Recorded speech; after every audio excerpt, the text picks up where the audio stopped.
Often when someone is in the middle of a trauma, be it illness or otherwise, they don't have the time or the energy or the perspective to process all the relative emotions.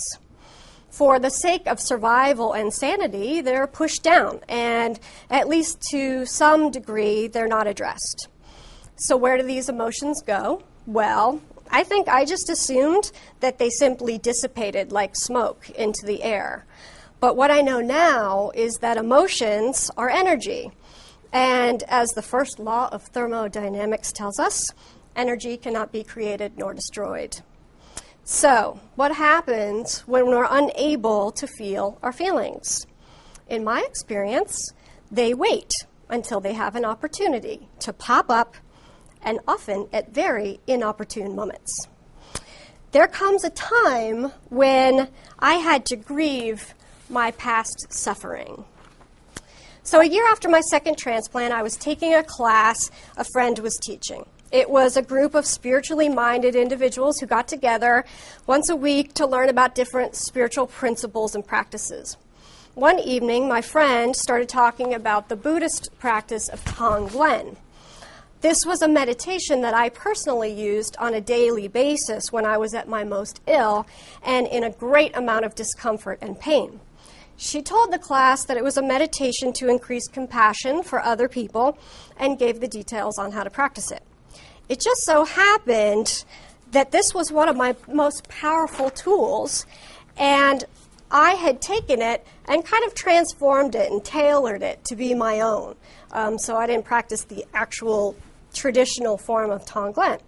So I wanted to tell the group about this, and I raised my hand, and I started talking about, well, this is what I did, and blah, blah, blah. And when I started speaking, I wasn't feeling emotional. The only thing I was feeling was maybe a little bit of excitement about telling the group about my little thing that I did. But only a few sentences into my explanation, it was though I had been hit by a bolt of emotional lightning. Suddenly, I was there. I was in all the moments of suffering in which I had used Tonglen simultaneously.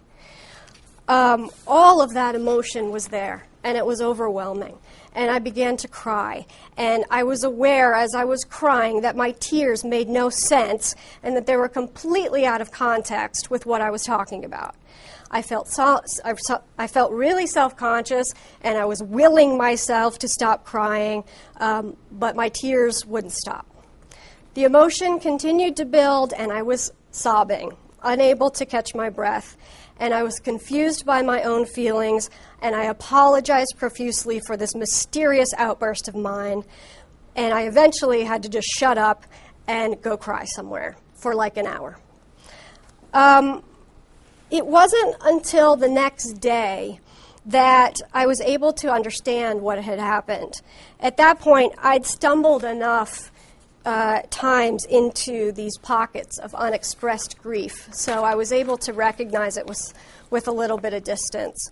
I call these pockets of grief, and they appear when I least expect them. These emotions are from the past, and so they feel really disjointed and unspecific. The ambiguity of this kind of emotion makes it really confusing to figure out where it's coming from. But the only thing I know to do is cry for the girl that did Tonglen every day. Cry for the girl who had to walk away from her dreams. I cry now, I cry today because I can.